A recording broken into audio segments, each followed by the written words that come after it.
Good Morning Business. Le débat. Joe Biden a maintenant un nouveau credo, taxer, taxer et taxer, Nicolas Dose. Ah oui, c'est clairement. Oui, si on veut dire la gauche revient, c'est sûr que c'est une volte-face historique par rapport à des décennies de baisse d'impôts aux États-Unis, Ronald Reagan jusqu'à Donald Trump lui-même. Donc là, on renverse la table totalement, puisqu'il s'agit de financer un troisième plan c'est sur l'humain le troisième plan en fait. Le deuxième, c'était sur les grands travaux. Les infrastructures humaines. Voilà, les infrastructures humaines. C'est ce que dit Joe Biden. Ça va être entre 1000 et 1500 milliards de dollars annoncés devant le Congrès la semaine prochaine, c'est ce qu'a confirmé le porte-parole de la Maison-Blanche. Donc on monte le marginal de l'impôt sur le revenu de 37 à 39,6% visiblement, et on double la taxe sur les gains boursiers.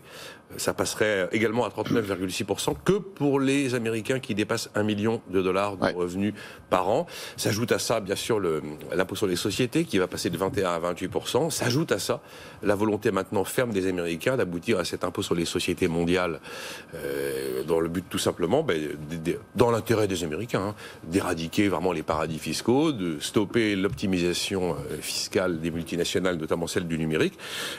Donc c'est vraiment le big government. C'est un vrai virage. Ah, mais un vrai virage qui est en train de s'opérer. Parce que ce qui est frappant, c'est que on constate un truc quand même dans l'histoire, c'est que quand les Américains veulent un truc, ils l'ont. Quand c'est nous, voilà. Souvenez-vous, Barack Obama, loi FATCA sous le mandat Obama, et en 6 mois, eh bien, le secret bancaire disparaît, y compris en Suisse. Voilà, tout le monde se met au diapason parce que les Américains avaient dit que ça avait assez duré. Donc si les Américains, voilà, et donc l'Amérique taxe les riches à l'aube d'un débat politique chez nous qui va être probablement sur le terrain économique pas mal dominé par cette thématique-là. C'est sûr que là, ça donne du. Alors c'est pas de l'ISF, on va pas taxer les patrimoines, on va taxer les revenus, mais c'est sûr que ça va donner de l'argumentaire à tous ceux qui pensent que c'est la solution. Après, il ne faut pas se leurrer.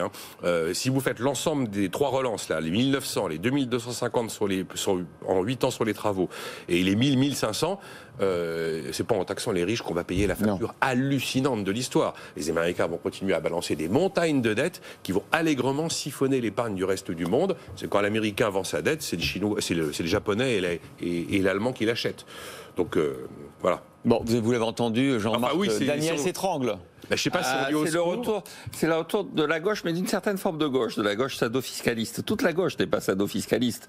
Je rappelle quand même que en France, le personnage qui a dit qu'il fallait baisser pour la première fois le taux de prélèvement obligatoire, c'était François Mitterrand lors d'une conférence de presse de septembre 1983. Donc il y a quand même à gauche aussi des gens qui ont le sens des limites et des proportions et de la mesure. C'était aussi de la com parce qu'on changeait de politique économique et qu'on allait faire la rigueur et que et qu'on avait beaucoup dépensé en 2 ans quand même. Comment pouvez-vous soupçonner François Mitterrand de duplicité? Je suis surpris.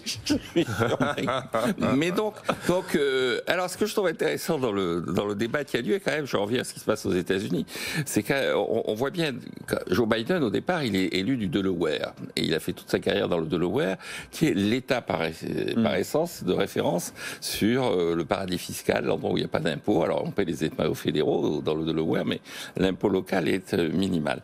Et donc, il surprend un peu tout le monde. Pourquoi? Parce qu'au sein du Parti démocrate, effectivement, il y a ces 2 tendances qui sont en train de s'affronter.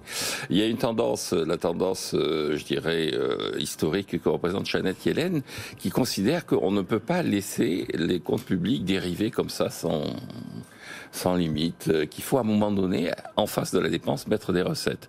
Et puis vous avez les partisans de la théorie monétaire moderne qui disent mais ça n'a aucune importance, le seul rôle des impôts, ça doit être de lutter contre les inégalités, donc il faut taxer les riches.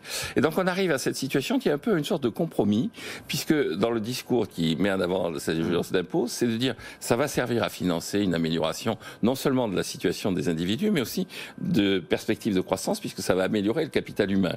Discours qu'on ne tenait pas dans les versions précédentes de la gauche sado-fiscaliste.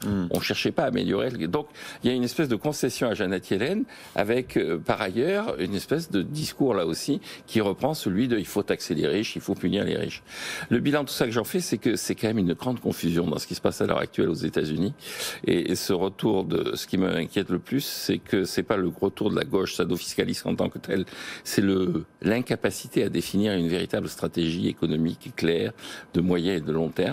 Je ne sais pas comment ça va se passer au Congrès parce que il y a peut-être de la com aussi. Parce que ce troisième plan, il n'est pas sûr qu'il passe. Voilà, parce qu'on en revient. Et finalement, peut-être que c'est la gauche Mitterrand qui est derrière Joe Biden, c'est-à-dire la gauche un peu sournoise à vous entendre, en tout cas la gauche habile. C'est le Congrès qui va être décisif. Aux États-Unis, tout ne se décide pas à l'Élysée. Non. Enfin, à la Maison-Blanche. mais vous avez compris ce que je voulais dire. Merci Nicolas, Jean-Marc.